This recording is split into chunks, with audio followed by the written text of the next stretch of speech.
할렐루야. 우리 할렐루야 찬양대와 신뢰악단의 연주 하나님께서 기쁘게 받으신 줄로 믿습니다. 오늘 우리가 읽은 성경은 성경의 마지막 책인 요한계시록입니다.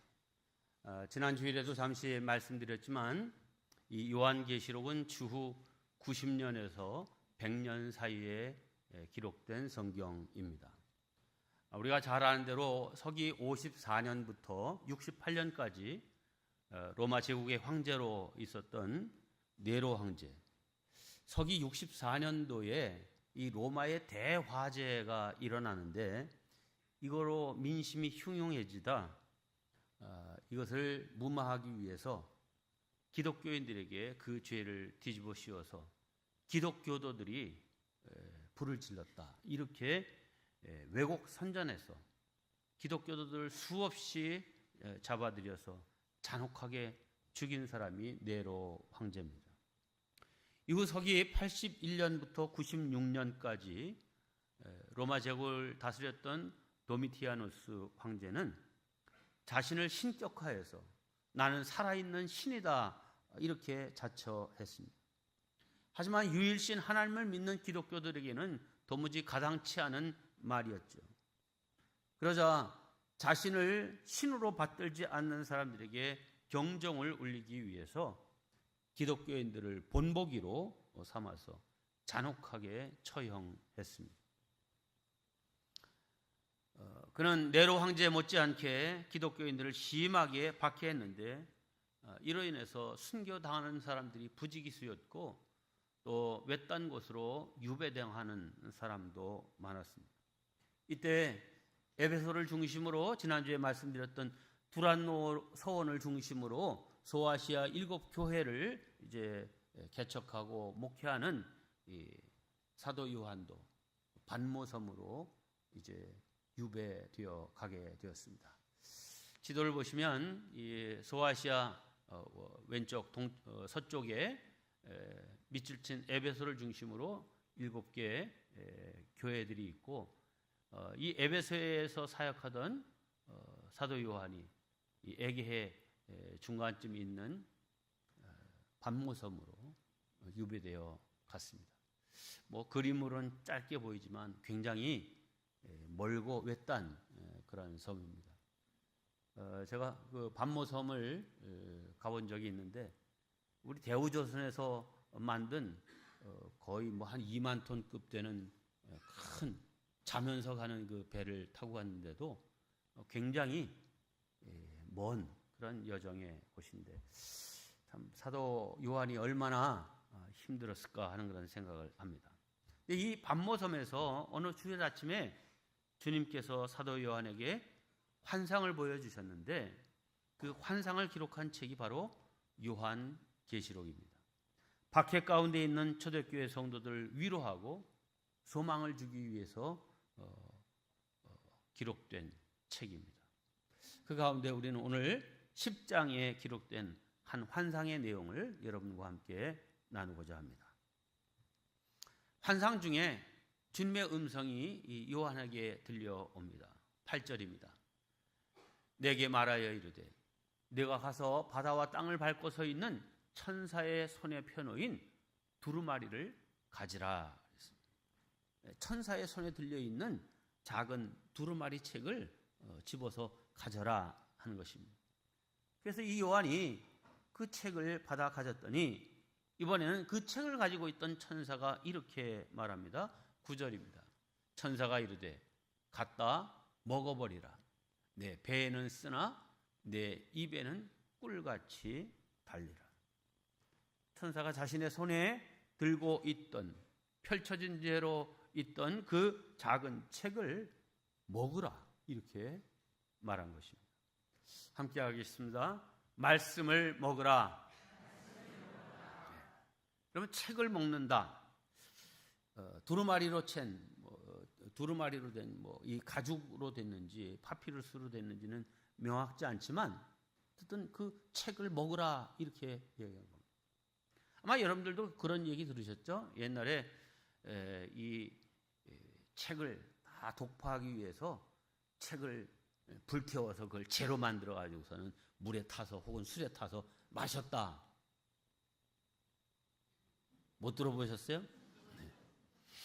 실제로 제가 중학교, 고등학교를 같이 다녔던 친구, 동창이 있는데 이 녀석도 아주 그냥 공부에 굉장히 열정을 내는 그런 친구였는데 동화 콘사이스 영어 사전, 이렇게 두꺼운 그 콘사이스 사전을 한 장씩 이렇게 막 그냥 그 읽고 외우고서는 짝 찢어 가지고서는 입에다 탁 넣어 가지고 질겅질겅 씹는 거예요. 먹으려고? 아니야, 먹진 않는데 하면서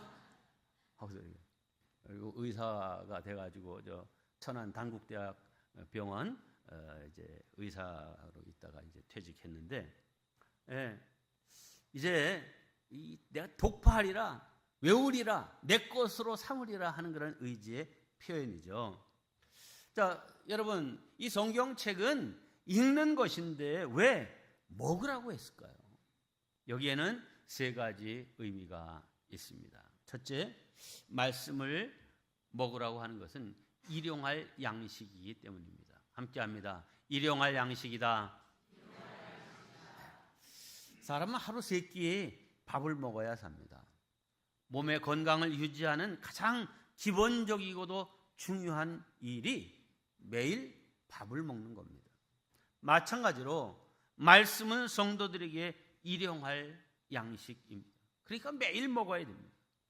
그렇습니다. 성도의 삶에서 가장 기본적이고 중요한 것은 매일 성경 말씀을 듣고 읽는 것입니다.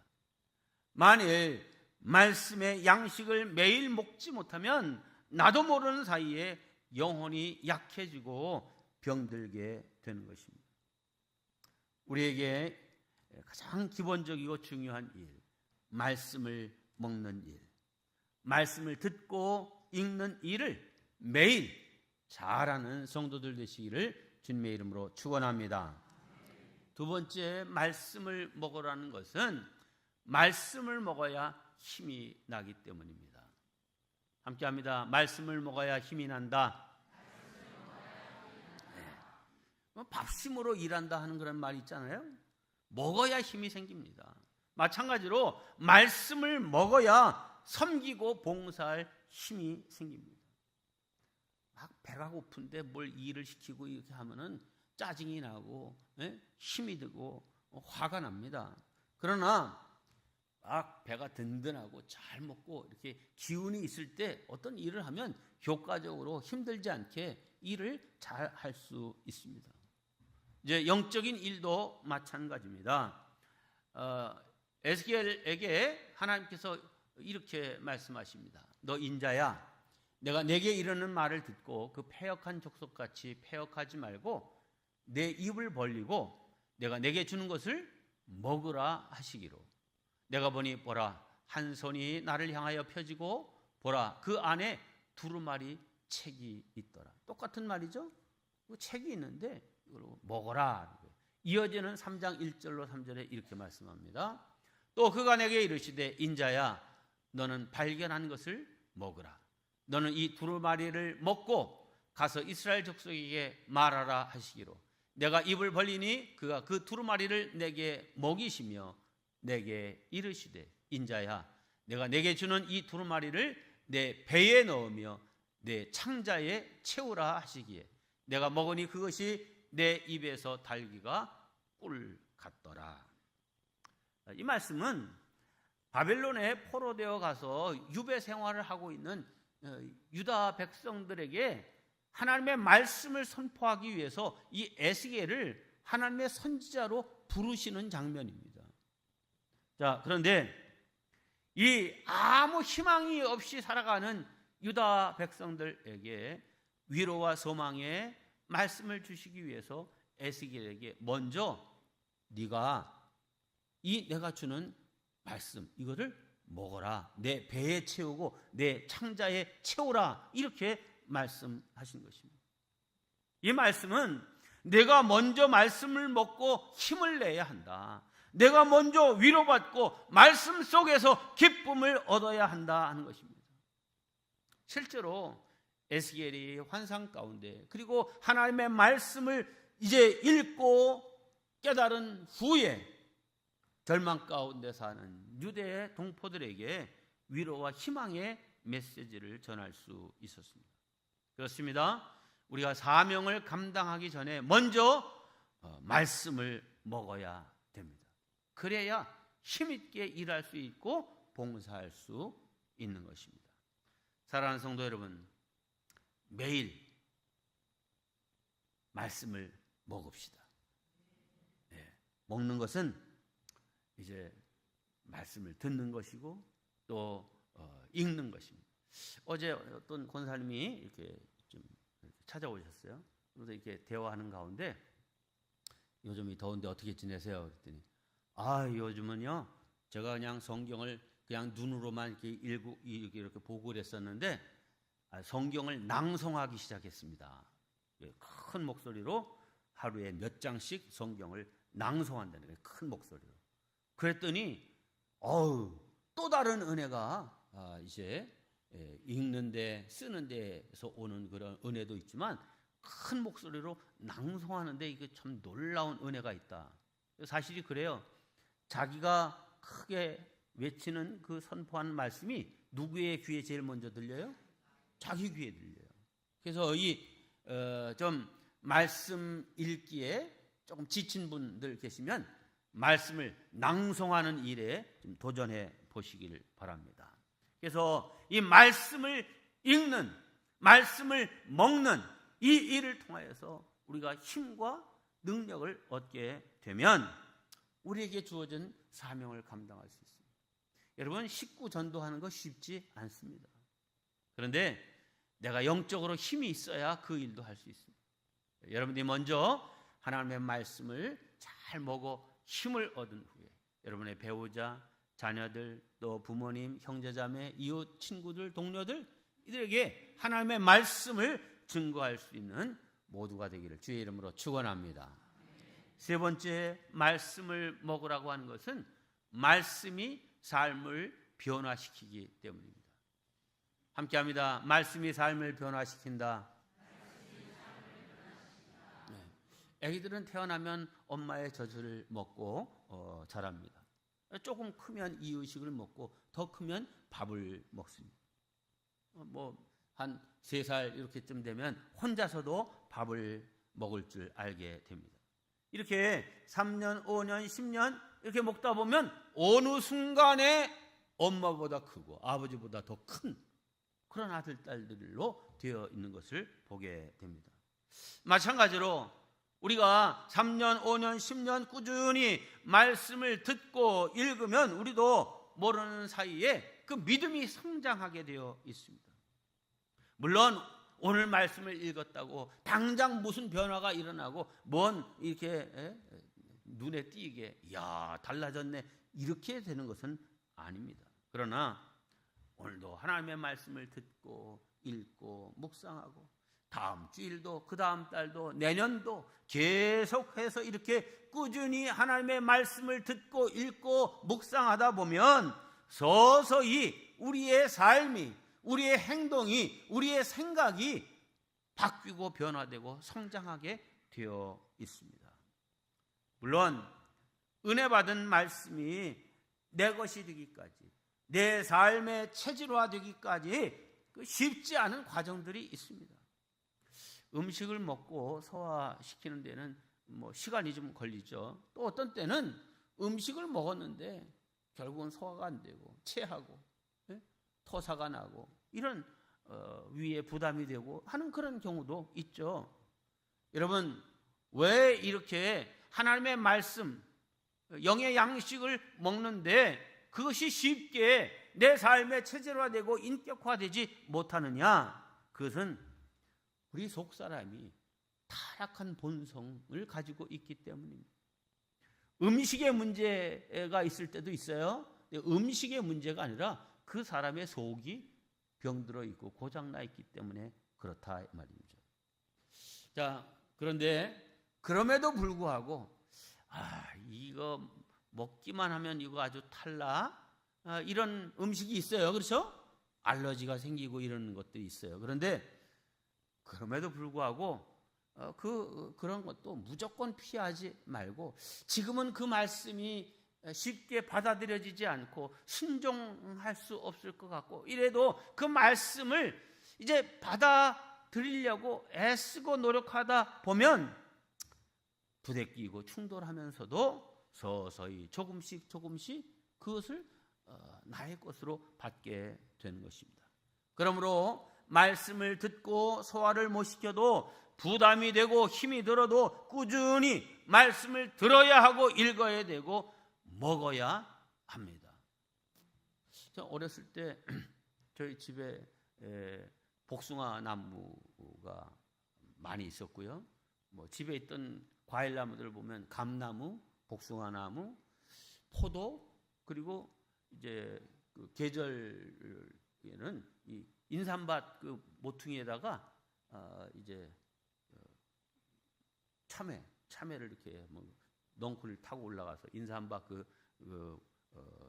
위에서 이제 참외가 열립니다. 언제 익나 하고서 딱 보면 요거는 내일 모레쯤이면 먹겠구나. 색깔을 다 하고 이렇게 하다가 어느 순간에는 이렇게 들시다가 보면 미처 발견 못했던 이미 다 익은 참외를 딱 발견할 때가 있어요. 그거 따다가 아무도 모르게 그 낫 부러진 걸로 이게 만든 그 칼 아시나요? 그걸로 싹 먹으면요 쇠 냄새가 좀 나요. 나기는 그 양낫이 아니라 조선낫은요 이게 쇠 냄새가 나요. 근데 이야 그래도 얼마나 맛있었는지 하여튼 그때의 기억이 늘 있어요. 그래서 참외, 노란 참외 보면 그때 기억이 나는 거예요. 그래서 이 참외를 먹으면 탈이 나근데 안 그랬었는데 그러는 거예요. 그래서 우리 형들은 난 이거 참외만 먹으면 그냥 속이 아프고 막 이게 돼. 그래? 그러면 그거 계속 먹어야 돼. 아니 탈 난다니까. 그 알러지를 이겨야지. 이기려면 계속 먹으면은 누가 이기나 보자 하면 결국은 괜찮아. 그런 거야? 그래가지고 계속 먹었더니 정말 낫더라고요.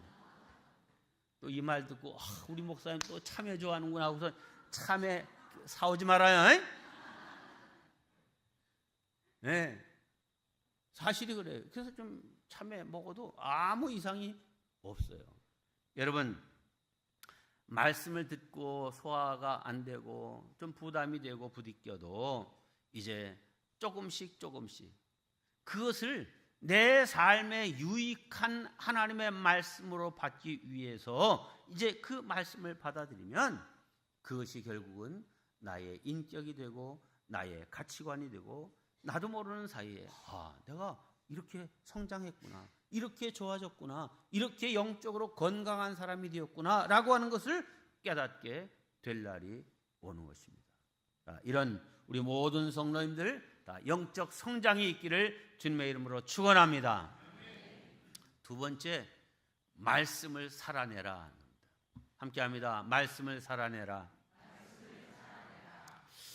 천사가 이 요한에게 먹어버리라 이렇게 했습니다. 요한은 순종해서 그것을 먹었습니다. 오늘 10절 말씀이죠. 내가 천사의 손에서 작은 두루마리를 갖다 먹어버리니 그랬어요. 물론 이제 아마 이건 환상 중에 되어진 일이라 생각을 합니다. 그렇지만 이 행위가 가지는 의미는 분명합니다. 성경은 그냥 손에 들고 다니는 그런 책이나 읽고 듣는 것만의 책이 아니라는 사실을 먹으라 하는 이 말로 표현했습니다. 마치 음식을 먹어 소화시켜 그것을 에너지로 삼는 것처럼 그렇게 입으로 소리내어 읽고 되새김질하고 읊조리고 묵상하고 그렇게 하는 가운데 이 말씀이 내 삶 속에서 체화되고 또 그 말씀이 나를 그 말씀을 따르는 신앙인답게 변화시키는 삶으로 드러나는 여기까지 가도록 해라. 이런 차원에서 말씀을 먹으라. 이렇게 얘기한 것입니다. 앞서도 말씀드렸지만 근데 하나님의 말씀을 먹는 것이 달기만 한 것은 아닙니다. 네. 구약의 예언자 예레미야, 그를 가장 절실하게 느꼈던 선지자였습니다. 하나님이 이 에레미야를 불러서 에레미야야, 내가 너에게 말씀을 주겠다. 그러니 내가 주는 말씀을 너는 백성들에게 전해라. 그러니까 이 에레미야가 얼마나 황송하고 감사하고 기쁘고 그랬어요. 하나님이 나에게 말씀을 주신다고 하니까. 그래서 에레미야가 이렇게 반응을 했습니다. 에레미야 15장 16절입니다. 만군의 하나님 여호와시여, 나는 주의 이름으로 일컬음을 받는 자라. 내가 주의 말씀을 얻어 먹었사오니 주의 말씀은 내게 기쁨과 내 마음의 즐거움입니다. 이렇게 돼야 되는데 맨 마지막이 달라 좀. 즐거움입니다가 아니라 이오나 이렇게 됐어요. 이오나가 뭐예요? 즐거움이긴 했는데 앞에 말을 이오나는 180도 뒤집는 말이죠.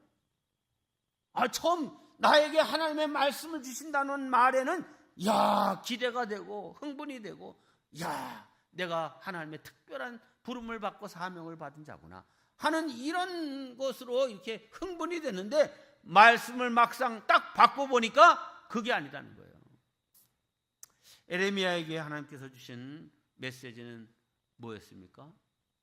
너희 나라 유다가 바벨론에게 망한다라고 하는 이 메시지를 전하라는 거예요. 그러니 에레미야가 하나님이 주신 말씀, 우리 조국 유다가 그동안의 패역으로 인해서 바벨론에게 망한다고 합니다. 여러분, 우리가 지금 애굽을 의지한다고 살 수 있는 게 아닙니다.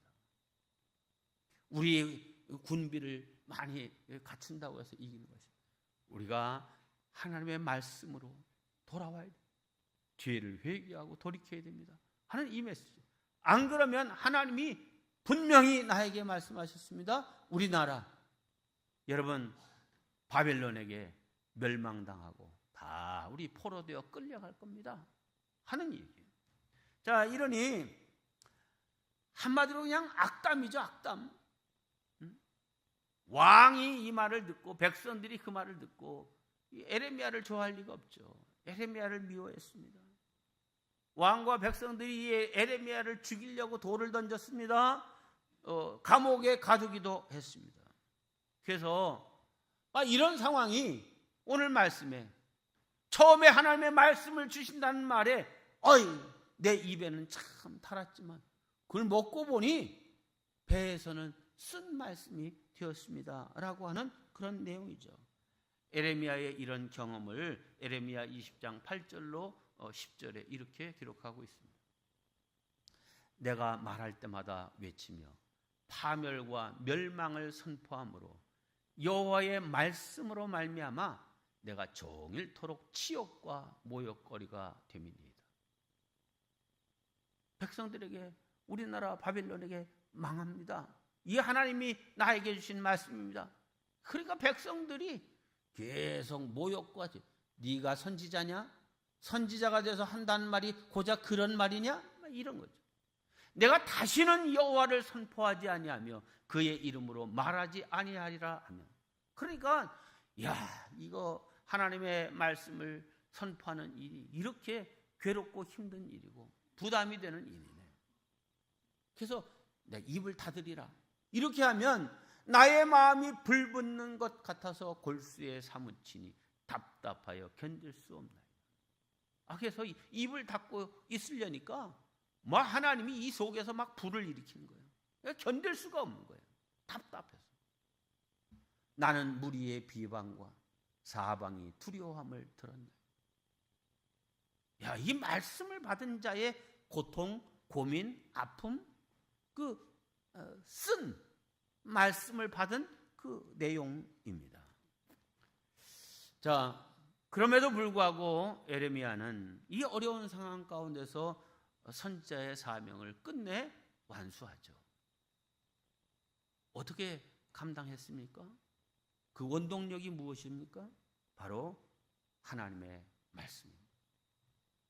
시위대 뜰에 갇혔어도 그곳에서 하나님의 말씀을 묵상하고 하나님께서 자에게 주시는 그 계시의 말씀의 깊은 뜻이 무엇인지를 생각하고 그리고 그 말씀대로 내가 순종하는 것이 어려워도 감당할 수 있는 힘을 달라고 기도하고 하면서 이 사명을 감당했습니다.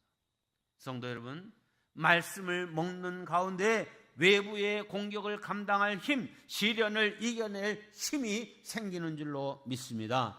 그래서 주의 말씀은 내게 기쁨과 내 마음의 즐거움입니다. 이렇게 고백했던 것입니다. 여러분, 말씀을 먹어서 얻은 기쁨과 즐거움으로 그 사명을 감당했던 에레미야와 같이 저와 여러분들도 하나님의 말씀, 때로는 그것이 부담이 되고 짐이 되지만 그 말씀을 실천함으로 누리게 되는 하나님 위로부터 주시는 놀라운 기쁨과 힘과 능력을 체험하는 은혜가 있기를 주님의 이름으로 축원합니다. 우리가 살아가는 현실이 참 만만치가 않습니다. 경제 여건은 몹시 어렵고 정치, 사회적인 갈등도 여전하고 또 기후재앙도 우리의 마음을 억누르고 있습니다. 쉽게 지칠 수밖에 없는 현실입니다. 그러나 우리는 이 시대에 나는 사도 요한과 같고 에스겔과 같고 에레미야와 같은 그런 사명자다라고 하는 이 마음을 가지고 살아갈 수 있기를 바랍니다. 네, 사도 요한과 성도들이 하나님의 말씀을 받은 그대로 살아내기란 참으로 어려운 대환란, 핍박의 시대를 지금 살아가고 있습니다. 우리는 지금 환란과 핍박은 있나요? 그건 없어요. 그럼에도 불구하고 미혹의 영이 많고 또 세상에 보암직하고 먹음직하고 지혜롭게 할 만큼 탐스러운 것. 그래서 하나님의 말씀을 거절하고 그 말씀 아닌 눈에 보이는 것 이것 따라 살려고 하는 이런 요소들이 너무너무 많은 세대 속에 우리가 살아가고 있습니다. 자, 그런데 이 요한과 그 당시 사람들은 자신이 예수 믿는 사람임을 몰래 감추고 살아도 살까 말까 하는 그런 시대인데 나는 성도입니다. 나는 말씀을 따라 사는 사람입니다. 나는 예수 믿는 사람입니다. 이렇게 겉으로 드러내는 것은 날 죽이쇼. 이렇게 말하는 것과 마찬가지입니다. 그런 의미에서 이 말씀은 쓰디쓴 약초와 같은 것입니다. 하지만 말씀대로 살아가는 것이 아무리 힘들지라도 그렇게 살아가는 것이 신자가 살아가야 할 길입니다. 그렇게 살 때 내가 살고 가정이 살고 교회가 살고 이 땅에 희망의 꽃이 필 것입니다. 여러분, 말씀을 지키면 힘듭니다. 말씀을 지키면 삽니다. 이런 역설적인 말씀의 복을 이끌어내고 누릴 수 있는 복된 성도들 되시기를 주님의 이름으로 축원합니다. 마지막 세 번째, 말씀을 전파하라. 이 말씀을 먹는 것으로 끝나는 게 아닙니다. 추가적인 사명이 있습니다. 오늘 11절 말씀. 그가 내게 말하기를 내가 많은 백성과 나라와 방언과 임금에게 다시 예언하여야 하리라 하더라. 하나님의 말씀을 선포할 사명이 있다 하는 것입니다. 그 대상과 장소를 이 11절에 이렇게 말합니다. 많은 백성과 나라와 방언과 임금에게 그랬어요. 이 말은 지금 내가 살고 있는 그 삶의 자리, 뭐 똑같은 말 쓰고 똑같은 인종의 똑같은 사람들 이것만이 아니라 언어가 다른 방언을 쓰는 사람들, 그리고 우리가 평범하게 사는 그런 사람들이 아니라 임금들, 고위직에 있는 이런 사람들에게도 하나님의 말씀을 선포하라는, 한마디로 천하 만민에게 복음을 전파하라 하는 그런 말이죠. 사실은 주님께서 요한계시록 1장에서부터 이 요한에게 그런 부탁을 하셨습니다. 요한계시록 1장 11절입니다. 내가 보는 것을 두루마리에 써서 에베소, 서모나, 버가모, 두아디라, 사대, 빌라델피아, 라오디게아 등 7 교회에 보내라. 내가 보는 것, 그거 써서 보내라 하는 겁니다.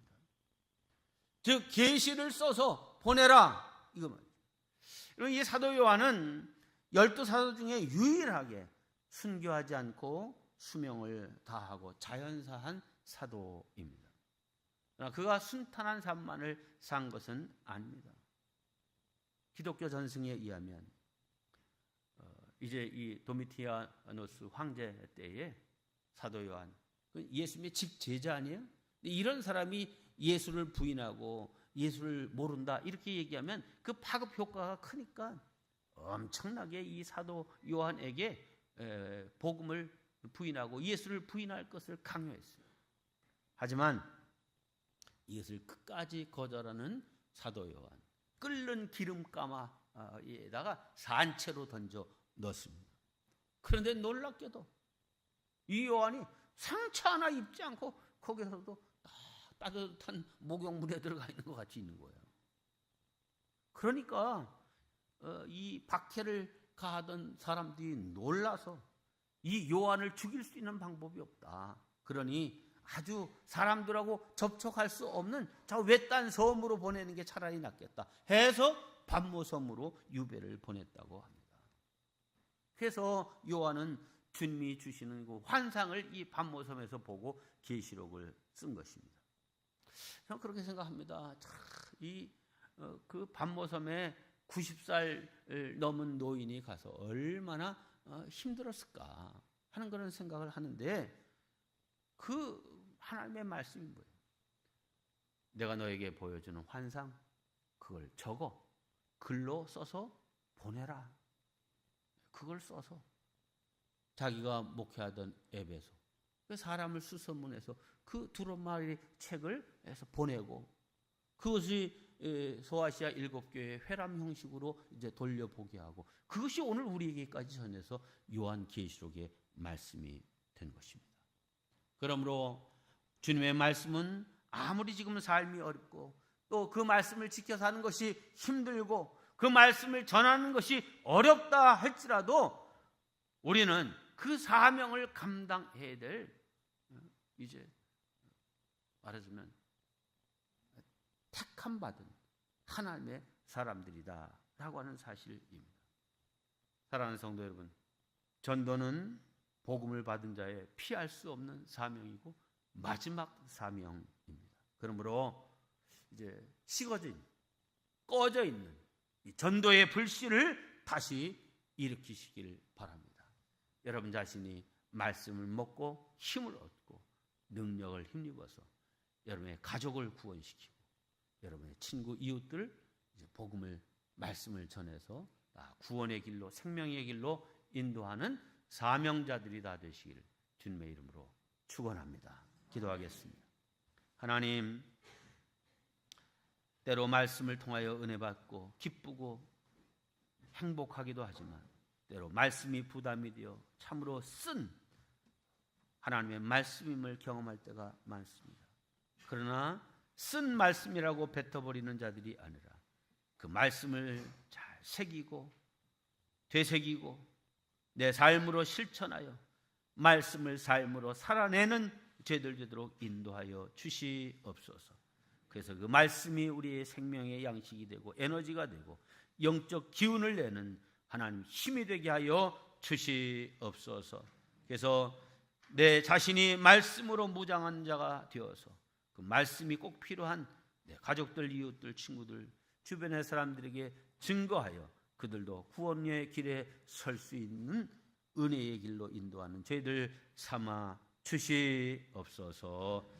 예수님의 이름으로 기도하옵나이다. 아멘.